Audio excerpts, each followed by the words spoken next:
Thank you. Long Mikla, long Gupla Day. Thank you, Mikla.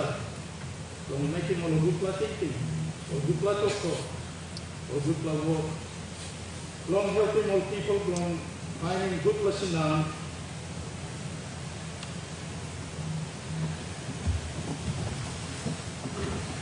Mikla is continuing and praising you. We play top story, long was some passion we play making. That's a Mikla. Long top story, long Mikla. We play story, long was some passion we play making long you. Now long was brothers. We play asking you. Long Salim Holy Spirit long you, long stop on the Mikla on this play. I can help you Mikla. Mikla finding all Gupla thinking, all Gupla Toko, all Gupla passing. Blessing Prime Minister Long Mikla, Deputy Prime Minister. The opposition leader is Deputy. Blessing 2, Speaker Long Mikla. Now Deputy Speaker from Mikla. Blessing Mikla all together inside Long Disco Parliamentary House. Thank you. Long you've been choosing Mikla, helping Mikla, and Holy Spirit for you. Long Mikla finding Gupla thinking, Gupla Toko, Gupla passion. Long Mikla helping or people going to. We play it to him one time now. Long calling this my prayer. Jesus even give him long all disciples belonging. Our Father, who art in heaven, hallowed be thy name. Thy kingdom come. Thy will be done on earth as it is in heaven.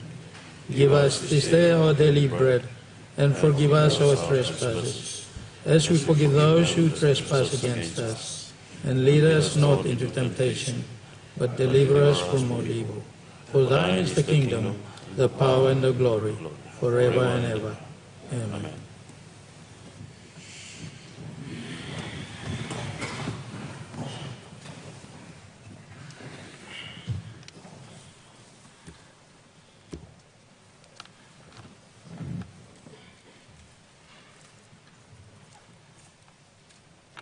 Clerk, any petition?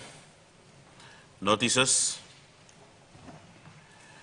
Honourable members, question time. The Honourable Governor for his speak.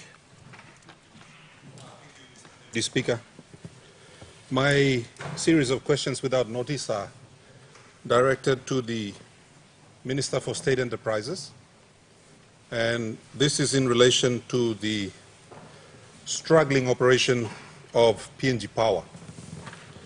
Mr.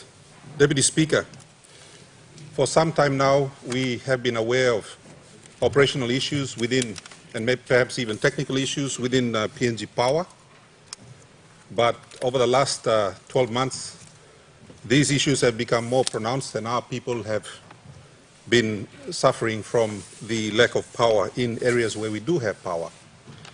One of the issues which the Minister needs to take note of is that certainly in the case of ECPIC, if there's no power, they don't ask PNG Power why there's no power. They ask the Governor, and they ask the member for WIWEC, and they ask the member for MAPRI, why na no got power? So the lack of performance of a state enterprise is actually blamed on the members of Parliament who have almost no control over the operations of such an entity. In our case in ECPIC, we had a discussion with them and they've asked us to help them purchase a new generator, which should relieve a lot of our power problems once they arrive. But there's a new development, Mr. Deputy Speaker, and that development is that, and reading in the paper yesterday, I understand that there's an independent power producer here in Port Moresby that's owed about 200 million kina. And I understand that there are other private producers of power who supply to PPL that are also owed money for their services, including Hanjung and a few others. So could the minister inform this House as to the full state of the liabilities of PPL, particularly in relation to those private arrangements? Could the minister inform the House as to how these arrangements came about and whether they are beneficial to PPL and to the country, or whether these deals were struck in some secret location and are in fact impacting negatively on the operations of PPL? My understanding is that PPL is struggling to buy fuel from week to week because they have cash flow issues as well, which perhaps impinge on some of the outstanding liabilities from the state. Could the minister also inform us as to the level of those liabilities that are owed to PPL by the state and what actions are being taken to get those amounts owing from the state and perhaps other bulk users of power? And finally, what is your board doing about putting in place a long-term fix to these issues? In the case of ECPIC, about 4 weeks ago, we almost had to go and buy fuel for PPL. We were getting ready to buy fuel for them because the people of ECPIC basically said, Governor, you go buy fuel, now give him all, now I'll buy supply and power. We need to fix these issues, and it's something that is raised on this floor constantly. But I'd like to hear from the minister, what are our plans to rectify these things once and for all? Thank you, Mr. Deputy Speaker. Honourable Minister for State Enterprise. Thank you, Mr. Deputy Speaker. I'd like to thank the Governor for asking this very important question, which I know most of us have been asking over the many years. There's a combination of factors resulting in the way PNG Power is in now. Firstly, most of it is to do with legacy issues. Secondly, to do with management issues, entrenched culture of incompetence, nepotism, corrupt practices in PNG Power. I've actually pointed this out many times on the floor of this Parliament. Most of the problems go back to more than 20, 30 years. I'm not trying to pass that back. These are problems that have been existing. We've been trying to work very hard to rectify problems which have existed for more than 30 years within a period of 2 to 3 years, given the constant change of governments, change of ministries, and so forth. But, Mr. Deputy Speaker, PNG Power is not technically insolvent. PNG Power has got good income-producing assets. All it needs now is change in the way people have been conducting businesses, particularly from within PNG Power, and the way some of these independent power producing arrangements were put in place. To start with, we had the issue of Kanuri Power Station, which was constructed by Enjung Power, a Korean company, many, many years ago before we came into government, even before the time of the Honorable Peter O'Neill. This agreement came to a lapse about 2 years ago. There were talks to renew it. As Minister responsible, I decided not to do that because it was not in the commercial interest of PNG Power, whereby PNG Power was made to pay exorbitant rates, if I may use that word. So this is one example of an agreement that did not serve the interest of PNG Power. The other agreement that we've had to grapple with is the power produced by POSCO Power in Leh, which was a result of an agreement that was reached during the time of the so-called state of emergency that had been introduced by the former member, former Minister Ben Micah at that time. Again, we've reviewed that arrangement and we realized that the rates that they were agreed between PNG Power and that company are not on par with the standard rates you can find elsewhere in the region, all over the world, in fact. So we have asked that company to come to a table so we can review that arrangement, and I also echo the sentiments that were expressed earlier on this week by Sir Puka Temu. And we have been looking at reviewing that agreement under the Fairness of Transactions Act, and we believe that we have a good case. These sort of things, Mr. Speaker, will take time. We are getting there. There are other independent power producer arrangements lately with New Power and Durio. We are satisfied with the arrangements we've had with those two companies because those IPP arrangements were a result of protected negotiated outcomes where we think it's beneficial for PNG Power as well as those independent power producers.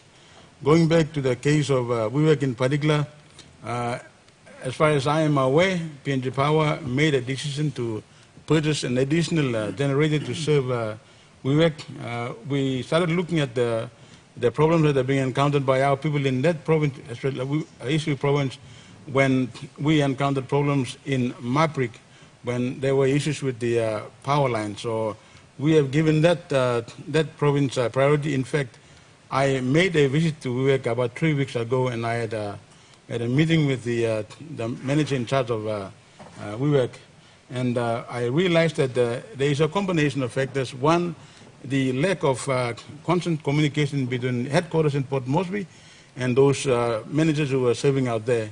And there is a need to review the performance of many of our people who are actually employed in those commercial centers. I can give an example. In some areas, you will find electricians and survey draftsmen who somehow, through nepotism, have been placed in charge of those important centers. And we are trying to review the structure and to put in new people. In fact, Mr. Speaker, I can inform this Parliament and our people that KCH, under my leadership, has come up with a rescue plan, two rescue plans, one for New Guinea and one for PNG Power. PNG Power, Mr. Speaker, is not a company that is not making money. Based on the last figures, it was making gross revenue of about 785 million kina.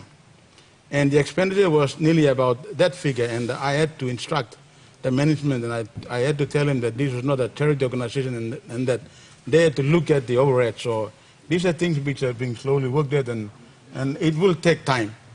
It will take time, and recently Cabinet has authorized or approved payment of 100 million kina to pay some of our service providers, including the independent power producers and those creditors. And mind you, may also remind ourselves that even as I speak today, our government also owes a lot of money to PNG Power. So we are now caught between the devil and the deep blue sea, so to speak, or so to use that term, where we say we own our own company and yet we owe money. So there is no easy fix, Mr. Deputy Speaker, and I want to assure our governor that given time, we can turn it around. And as I said earlier, these are not problems which happened overnight. It's taken many years for our company to be in the state where it is, but it is not to say that the government under the leadership of Prime Minister has not taken concrete steps to fix it. We've got a rescue plan, we've allocated money, and we've started paying our bills. And in fact, as I speak today, we will be paying out nearly 100 million, starting with 50 million kina for one independent power producer, which has helped us overcome many of our difficulties in terms of providing reliable power services to cities like Port Moresby and, of course, Lae. So once again, to sum it all, Prime Minister, Deputy Speaker, we are not saying that PNG Power is technically insolvent. It is an income-producing company. It is able to pay its debts as and when they fall due over a period of time. Thank you, Mr. Deputy Speaker. We have a supplementary member for Abao. Speaker, as Minister for State-Owned Enterprises has alluded to, this question was asked by me, but I just want some clarification on some of the issues that PPL is really struggling with, and that is one, Mr. Deputy Speaker, if the Minister can inform this Honorable House on two arrangements. One is with the Durio power. I understand Durio is providing 9 megawatts. And there is an issue with the arrangement with Dorio, and that is that PPL is paying both kilojoule gas and then recharge for a megawatt hour, double charge. Can you please inform? That's the first issue. The second issue is there is a arrangement with New Power, and my understanding is the New Power deal is one of the most expensive under the IPP arrangement. And there is a gas pipeline, Mr. Deputy Speaker, a 60 million gas pipeline, which is used by a company called New Gas, which buys gas and sells it to New Power. And so all these arrangements, no wonder PPL is struggling. That is why we really have to relook at all these issues, because there are arrangements with the individual PPPs that is really strangulating PPL. And we haven't even looked at the tariff yet. They want to increase the tariff, but the power will become very expensive. And so I think the governor's question and my question is very important. So, Minister, please inform the House on a point of order. These two arrangements. We have a point of order. Governor Ella, what's your point of order? I think the Honorable Leader Sepu Gatamo has not been adequately informed of and is misleading Parliament. New Power and Board Diro purchase price to PNG Power is less than 33 toya. While you have diesel suppliers supplying at 65 toya and 70 toya per kilowatt hour. Honorable Governor. Let's not mislead Parliament when people are trying to offer cheaper deals here.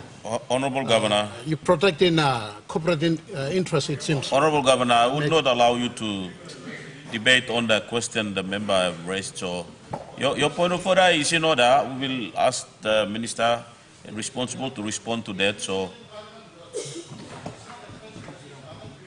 Honorable Member, you resume your seat.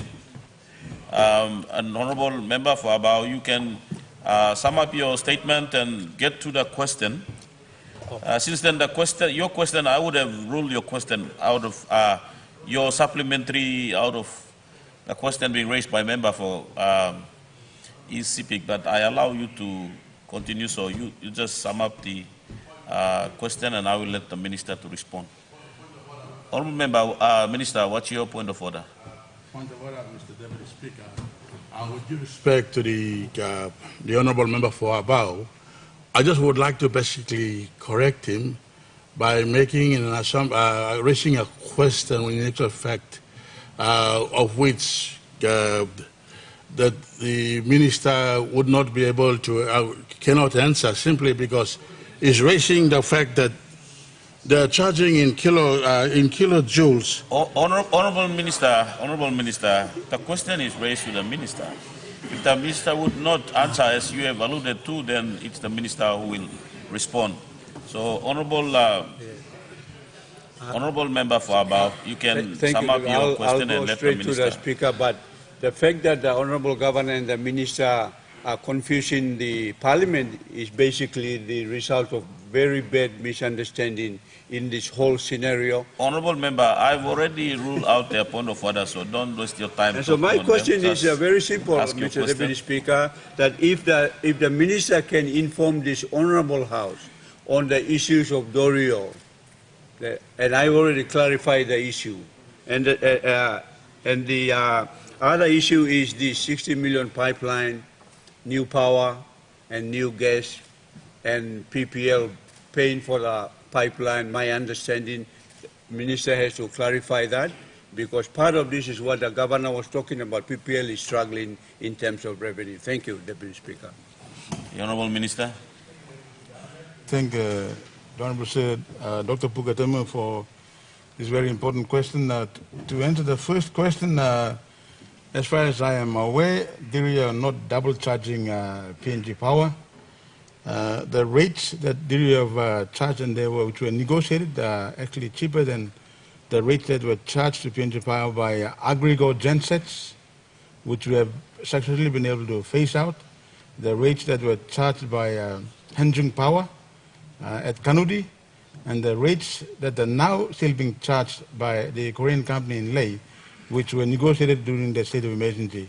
That rate is still higher. The rate was imposed on the understanding that power would be supplied to Leh on an emergency basis. Instead of supplying power on an emergency basis, they have been supplying power every day. And that has been stopped because of the improvement that PNG Power was able to do to the Ramu Tow Dam. And they're no longer, they're phasing out the supply of power to Leh on that rather very high rate. So I can tell this House that DIRIO have not been double charging PNG Power, and of course PNG Power has not been able to pay those dues because of liquidity problems, but as I mentioned earlier, the first payment will be made today, or if not tomorrow, to DIRIO to help ease the problem that ease the pressure that has been mounted on PNG Power, rather. In relation to the power that has been supplied by New Power, PNG Power are not aware of the arrangements between another company. What PNG Power is doing now is purchasing power from New Power, a separate entity. Whatever arrangements New Power has with the other gas pipeline arrangement is not of any concern to PNG Power. It is an internal commercial arrangement between Oil Search, MRDC, and that gas pipeline company. That has got nothing to do with PNG Power. PNG Power is only buying power from New Power Limited, a separate entity which apparently owns the assets in that power station. The rate that is being charged and that is being paid by PNG Power is 33 toya, which we believe is average and the going rate for most of the IPPs around the world. So there is a lot of misinformation and conjecture, but PNG Power is satisfied with the arrangement they have entered into with those two companies. And as I said earlier, they have been starting to make payments, and the first big payment will be made either today or tomorrow to New Power and, of course, and DIRIO. DIRIO first and New Power. So once again, to answer Sir Puga's question, I am not aware of DIRIO Power double charging PNG Power. Thank you. The Honourable Governor for Southern Highlands. Mr. Deputy Speaker, my series of questions without notice is directed to the Minister for Petroleum, the Honourable Kerenga Kua. This question is in relation to the recently signed Pyongyang gas agreement. As I understand, before I ask the questions, I want to commend the government, the minister, good, hardworking minister, and the government team, SNT, for getting this project signed off and gives confidence to the people of Papua New Guinea.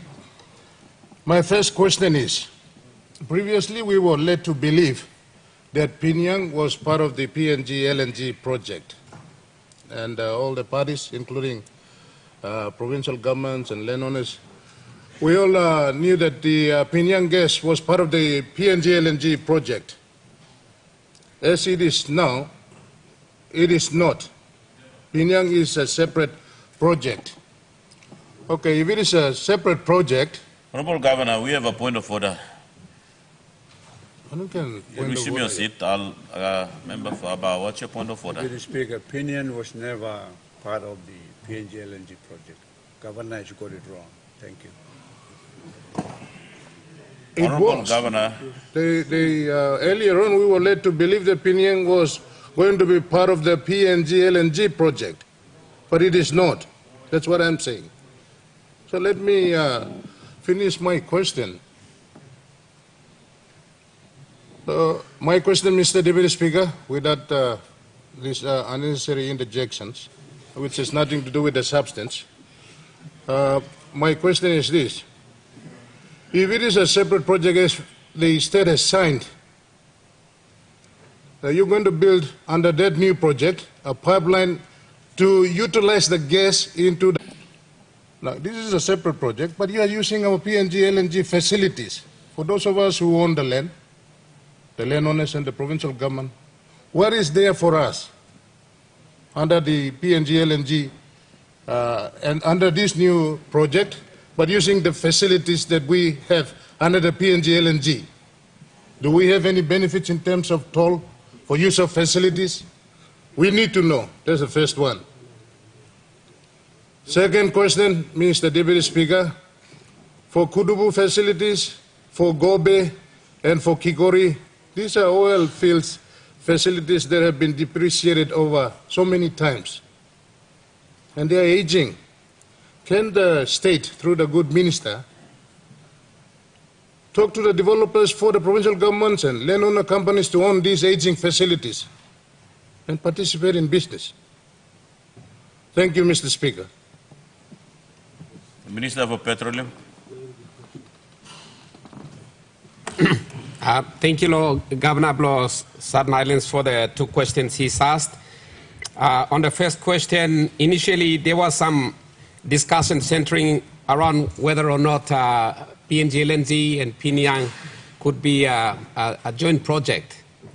However, it was decided finally that they should be kept separate as two separate and distinct projects. So that was how the Pinyang gas agreement has been signed. So in effect, PNG LNG and Pinyang are now separate projects. However, having said that, for the purposes of reducing the operating costs, construction costs, also operating costs, and also maximizing the profitability, it was decided that it would be necessary for Pinyang project to use some of the pre-existing infrastructure of PNG LNG. But wherever and whenever that happens, there are tolling arrangements in place so that the joint venture partners of Pinyang will pay the joint venture partners of PNG LNG for the usage of the common facilities. So that's a situation. I assure the governor that the usage of these parts of the facilities will not be FOC or for free. There will be a tolling fee imposed and will be paid between the two separate projects. So I give that assurance to the governor. On the aging infrastructure, I'm not aware if there is any provision in the PNG LNG agreement for aged infrastructure, ownership of aged infrastructure to be transferred to the landowners, provincial government, and the state. I'm not aware if such a provision are there, and it would be unlikely to have such a provision there. I think if some of you will recall, it was for that very reason that when the Marape Basil government took over office about 3 years ago, my department initiated, with the approval of the National Executive Council, renegotiation of the concluded Papua Agreement to have, amongst other things, a provision which will say that when the costs, the capital outlays for the pipeline in the Papua LNG is paid down, the ownership of the pipeline should be transferred or sold to the provincial government, landowners, and the state. And then the state and the provincial government and the landowners can then use tolling to collect some extra revenue. And you will recall that Total has subsequently agreed to that in principle. So that understanding is in place for Papua. But I am not aware of a similar arrangement for PNG LNG. I doubt if there is such a provision in the PNG LNG agreement. I will have a look at it. If there is a provision, I will report. If there is none, I will not report, and that means my silence will mean that there is no provision. That is the status at the moment. However, if it is the will of the government that they want to look at buying over the aging, any parts of the aging infrastructure of the PNG LNG agreement, the government should initiate that discussions and endorsements should be secured from the National Executive Council, and the potential can be explored. Thank you, Mr. Deputy Speaker. Yes, we have a supplementary member for Pomio. Oh, member for Lake Kopiago. Supplementary Blomi ko Minister of Petroleum ken. This in regard law JUA. JUA PDL have been signing law 2009. It's almost 13 years, and there's no form of any development in JUA. And then the government went ahead to sign that agreement with Pinian. Me ask him question law Minister Mosem government he looks at JUA or not developing yet, so he got some conditions where government he put him before only developing Pinian can develop in Modisla. All fields well been signed in Pinis agreement and hasn't been developed for so many years. And JUA is an example, 13 years on and no development done. And suppose government, it looks like it's like talking developer, maybe it can be a condition before they. Honourable Member, we have a point of order. Speaker, my point of order is to seek extension of question time. Time is running out. Many of us still have questions to ask. We are reaching the last stages of our term, and we would like to ask a lot of these pertinent questions.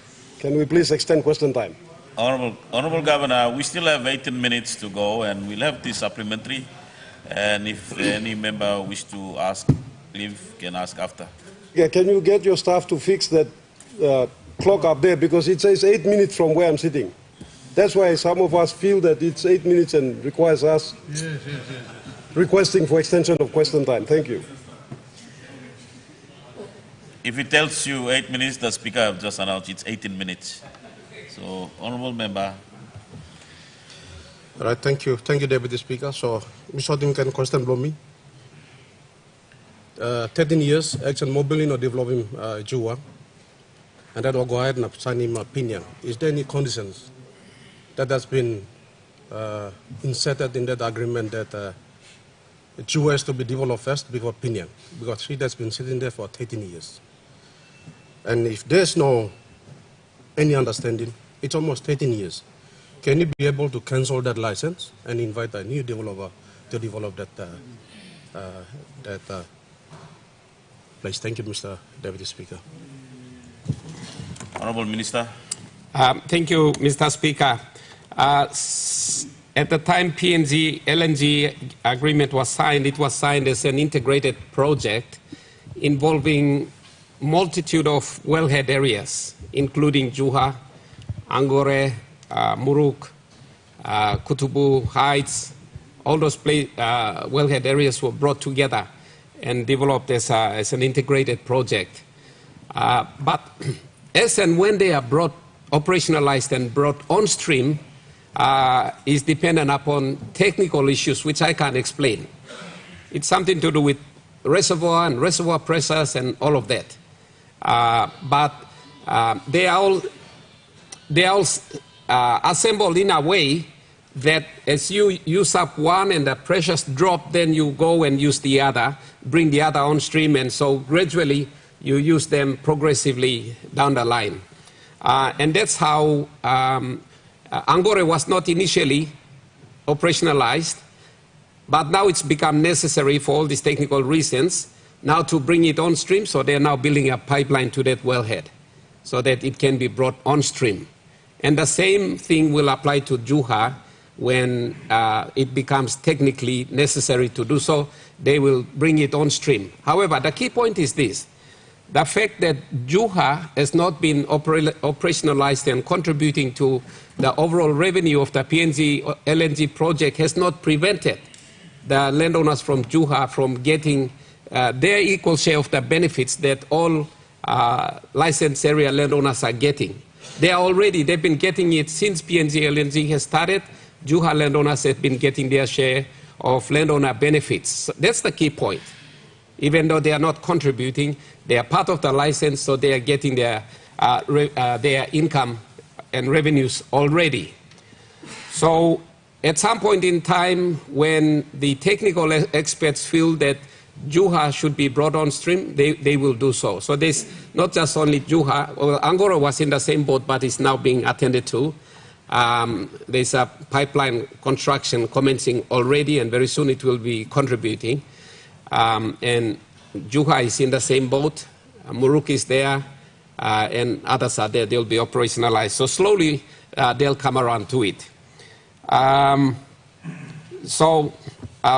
is a separate gas agreement completely. It's separate. It's not dependent upon how the integrated wellheads in the PNG LNG project are performing.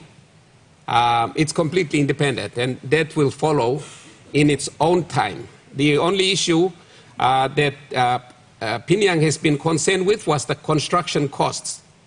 And that has been decided by all the parties, including the government, that it will be linked back to back with the construction of Papua to reduce the cost of construction of Piniang. So if they demobilized after Papua and go away and you want to mobilize them again, that adds to more costs. But if they are here already on the ground with all their tools, materials, expertise, everything, and you just move them from Papua across to Piniang, it's cheaper. So that is how the contract is signed, and that's what will happen. So that's how they are synergized. So a lot of technical issues, the commercial and economics of it are all considered in order to make all these projects, PNG LNG, Papua, and Piniang, profitable for all of us stakeholders. Thank you, Mr. Deputy Speaker. The Honorable Governor for Enga. Honorable Governor, may I interrupt here? I think the Governor for Oro have raised a concern to give chances to all members to ask questions. So when you ask your question, please get through straight to the question. Don't give me more information that will delay our time. And those ministers who reply, get straight to the question. If you have more information to give to a member regarding a question, you can put them in writing to him later so that we give enough time for all members. So on, I will recognize those members who have stand and ask question. I will recognize them first. So if I don't recognize you, don't feel offended that I don't recognize you. Governor, go ahead with your question. Thank you, Mr. Deputy Speaker. My questions are also directed to Minister for State Enterprises. This is also in relation to electricity or power. My province being one of the last provinces on the main grid from Yonki is severely affected all the time in terms of reliable power supply. Mr. Deputy Speaker, I had audience or had the opportunity to speak to the chairman of PNG Power, Mr. Moses Maladina, and of course the current CEO, in relation to solving our problem in Enga by utilizing 4 generators we have at the new hospital. Now, for 6 months they have not come back to me. Now, so Deputy Speaker, my question is this: can you, Minister, can you get to your chairman and the managing director to ensure that they see our people on the ground so that we can get reliable power supplied by our own generators in the province? Thank you. The Honourable Minister. Mr. Deputy Speaker, I'd like to thank the Governor of Engas P. for his question. I can assure the good Governor that I will, during the course of this session, ask the Chairman of PNG Power as to why it's taking that long for them to come back to the Enga Provincial Government to fix what I think is a relatively straightforward issue of having reliable generators to provide energy to that province. Mr. Speaker, while I also have the opportunity, I'd like to inform the Governor that PNG Power are working very hard to establish a new source of power. In addition to the power that is being generated by the generators themselves, diesel supplied, we are looking at phasing away from diesel supplied energy. Some of you may have read about the approval by the China Exim Bank of the second extension of the Ramu upgrade system to the Ramu grid, where we are upgrading all the transmission lines and coupled together with the proposed Ramu 2 hydropower. We think we'll be able to provide more than enough power to the island region. There'll also be, in addition to the work that is being undergoing, Cabinet has approved the allocation of money to fund the transmission lines from Heights to Tari, and then Tari all the way to Pogre and on to Henga province, so that we will also have power supply from Heights gas field. So we will have reliable energy supply from two different sources, one from the Yonki grid, or the Ramu grid, and the other one more closer from the Heights gas field. So we should be able to have enough supply in the next 4 to 5 years. But on the issue of the gensets, I will find out why it is taking so long for PNG Power to come back to him, and I will inform the good governor himself. Thank you very much, Mr. Speaker. The Honourable Governor for Oro. Thank you, Deputy Speaker. My questions to the Prime Minister, and they are in relation to the matter of the revised organic laws on the integrity of political parties and candidates, or OLIPAC for short.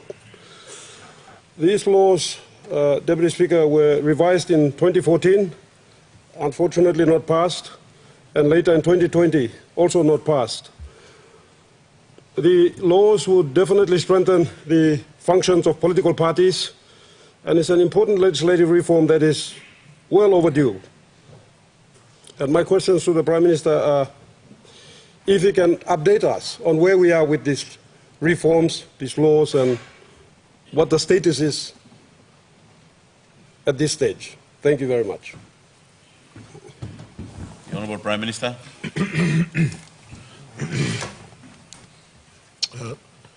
Excuse me, I beg your pardon. Mr. Deputy Speaker, before me answering question law, Governor Bloro, me moving me looking planting member Senate law asking question, moving also you may extending question time. The question is that the question time be extended an extra 20 minutes. Those in favor, stand.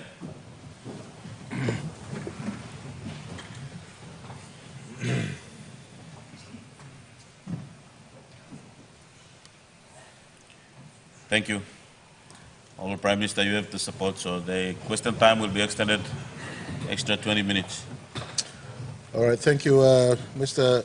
Deputy Speaker. Me realizing this bill, let me stop long notice paper. It's a constitutional amendment that may require him over 73 members of Parliament. Loyimi passing this bill. The last few sittings, we struggled to get past 73. And so I just, if the number requires us to get it off, it has been a notice since 2020 we could entertain this. Depending on the numbers we can produce, we got 2 more sitting of Parliament that is coming. If we can have the number, we certainly can pass this bill. It's an important bill to strengthen the functionality of all political parties as an institution of state. And so I recommend to the House, if the number does go past 72, 73, 74, we could have a look at introducing this bill and getting it passed. Thank you, Mr. Speaker. Member for Rigo. Thank you, Mr. Deputy Speaker, for giving me this opportunity to ask a question. My questions also go to the Minister for State-Owned Enterprises,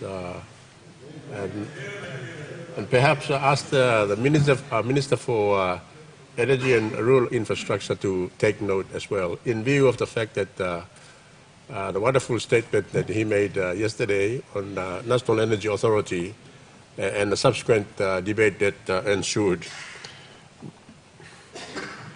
In 2018, there was a series of meetings which culminated in the Leaders Summit in November 2018. I'm talking about the APEC Leaders Summit in 2018. And in amongst all the agenda items they talked about, there was a great announcement and a commitment by our development partners, particularly those of the West, namely the US, Australia, New Zealand, and Japan, where they made a commitment to assist us to have 70% of our country electrified by year 2030, which is only 8 years away. So and we realize power, or the provision of power is very important for our industrialization and the challenges thereof in terms of the power generation and distribution. So my 3 questions to the minister are, firstly, who or what is the appropriate body that is coordinating this commitment? Whether it is PPL, which would appear to be the right body to coordinate this, or anybody else. And my second question is, how much of the country at this point in time as we speak has access to electricity, whether it's 20% or 30% or 40%? So how much of the country has access to electricity at this point in time? And my third question is there a process or avenue through which districts and provinces can make input to that body that's coordinating this, to let them know the areas where they would like this electricity or power to be made available? So those are my 3 questions to the Minister for State-Owned Enterprises. Thank you, Mr. Deputy Speaker. The Honourable Minister for State Enterprise, since it's to be your 3rd or 4th question, and I hope this one will be answered. Yes. Thank you, Mr. Deputy Speaker. I actually, in fact, enjoy answering those questions. I'd like to thank the member for Rigo for asking this very important question.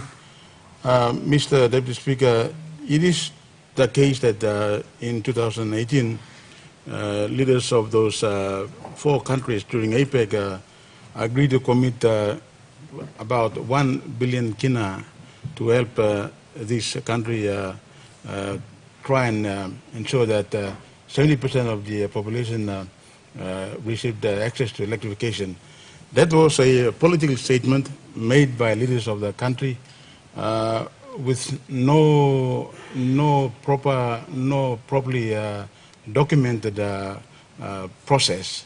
It was a statement made by those countries, and the understanding was that PNG as well as those countries would then, through the normal diplomatic channels, have an agreement that would then set out in detail how we were going to draw down those funds. But unfortunately, during the years 2019, 2020, and even now, no such document has ever been signed by those countries as well as Papua New Guinea government. Despite attempts by our Prime Minister and of course myself to follow up, what has happened lately is that those countries have, through their diplomatic missions, gone out and selected projects with no input and consultation from the government through PNG Power. They have started with small projects, particularly solar, biomass, with no input from our government. And when I last met with representatives of those companies at the Australian High Commission office about a year ago, we pointed out to them that we wanted to select projects, big projects, impact projects, and ask them to do the costings and fund them. That was the arrangement, because the way they were going, they were funding small projects in dribs and drabs in an uncoordinated fashion. And we made it clear to them that whatever they wanted to do to help us would not be helpful and would have less impact unless we were able to tell them which areas and which projects they should target. And for instance, during the last meeting, Mr. Speaker, I did point out to them that if they wanted to help this country, they should start looking at helping us put up transmission lines from Port Moresby to Kerma, for instance, and from Port Moresby all the way past Rigo and about down to Milne Bay province, or from Sing Sing Creek all the way to Medeng, Wiyak, and Vanemo. And those were the big impact projects we wanted those countries to help fund, so that we would then be able to take care of the smaller ones ourselves. I also pointed out that we needed the help to develop the Edevu project up in the Koere Mountains, Mr. Speaker. Port Moresby, as we know, to start with as an example, has grown. And we now think it has a population of nearly 1 million people. And the existing power plant at Rauna is not producing sufficient power. We must remember that the Sirinuma Dam has got no new river systems or creeks joining it to feed more water to be able to power those turbines. The same volume of water volume that we've had in the dam, we have the normal evaporation process. So what we've asked them is to help us fund an additional dam to cater for it. We've also we've been specifically telling them that if they really want to help us, they should start looking at helping us provide power to our district headquarters in those remote electorates. For instance, in Tapini, for instance, in Telefomin, for instance, in Middle Ramo. We asked them to see if they could help us by producing power to those district headquarters. The district headquarters would then provide power, or the power connection would then go to outlying education facilities, health facilities, and then we would then connect the villages. So we wanted to do it in a coordinated and phased manner. Unfortunately, we've not been able to reach agreement on that. So it is an ongoing process. We are still trying to negotiate, and unfortunately, despite the big announcement by our friends from those 4 countries, we've not seen much traction. So it looks like, Mr. Speaker, the new government will be able to continue that process, and hopefully we will be able to reach agreements with them with definite work plans, with definite plans that will then help us reach our target of achieving 70% electrification of our country by 2030. Thank you, Mr. Speaker. Member for Pomio. Mr. Speaker, my question is to the Minister for Finance and Rural Implementation. Mr. Speaker, Deputy Speaker, in the last couple of weeks I was following up with the Auditor General's office, asking them if they can come to my district and conduct an audit. And the response has been they do not have the capacity to travel to districts and conduct audits, citing no manpower issues as their main reason.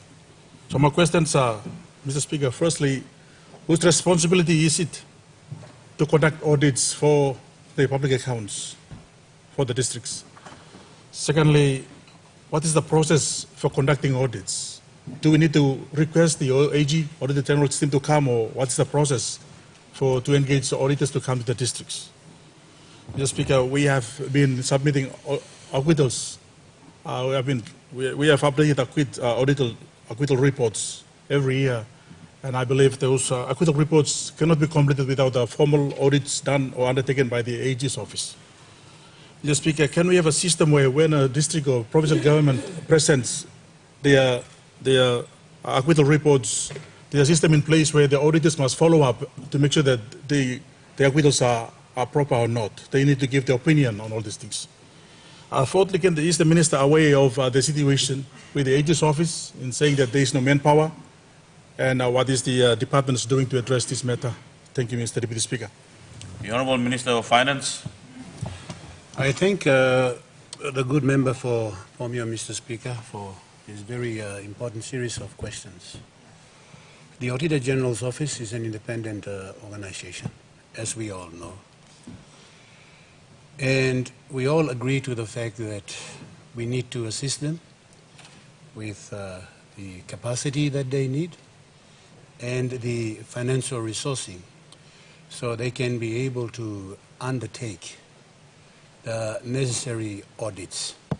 And Mr. Deputy Speaker, not just the audits of the national agencies of the state, but also of subnationals, provincial governments, and the districts for that matter.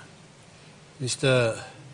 Deputy Speaker, a lot of money is filtered by national governments to districts as well as provinces outside of the normal DSIPs and PSIPs.